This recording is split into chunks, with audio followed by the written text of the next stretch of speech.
let's talk about your floor, and we're not talking the floor at home, we're talking about your pelvic floor.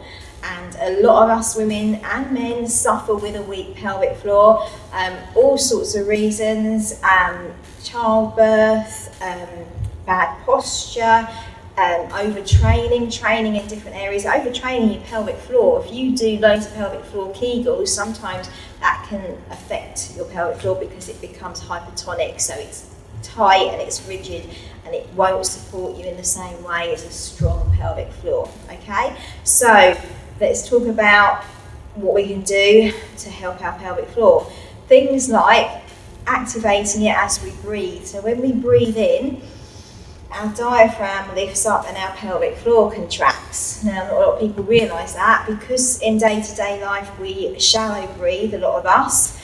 Then if you think about breathing shallow, you're hardly moving your diaphragm, you're hardly moving your pelvic floor. So by just bringing in some deep breathing, so nice deep breath in, using your rib cage rather than belly breathing, so big breath in, your pelvic floor lifts and contracts, and you're working, believe it or not, 70% of your pelvic floor when you do that big breath in. Whereas if you do a Kegel, you only work 30%. So it's a big difference. So subconsciously, you can work 70% of your pelvic floor, but where consciously you squeeze that pelvic floor contraction, it's only working 30%. So it's a much more effective way to work your pelvic floor. Okay, so think about your breathing, lots of deep breaths, but also think about your posture and the way that you are holding yourself. If we've got a weak pelvic floor, that's at the bottom of our torso, that's the bottom of our core. If we're then like this, what's that doing to everything in your abdominal cavity? It's all getting pushed down, it's all being pushed down onto your pelvic floor. So this is why when you go to a women's health physio, quite often you'll be given pelvic floor Kegels if you've got a prolapse, because everything's pushing down and the pelvic floor is trying to lift it up. So think about the way you stand. Think about, just very simple, all you've got to do is think about your chest lifting, your head lifting, and all of a sudden, all that pressure that we're putting here starts to alleviate, and we're just distributing our whole body a little bit differently. So breathing, posture.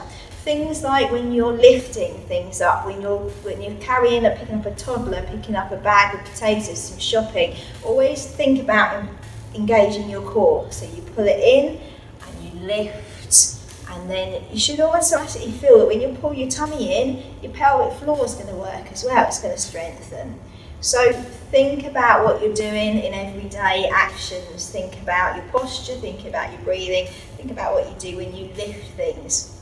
And when you go in the gym, the same issue. If you're lifting something heavy, breathe, pull in, and then that will help to start engage your pelvic floor, engage your core, and support you. So a few things there to help you. Think about what you're doing, think about how you're standing, and do some deep breathing. That's really going to help your core.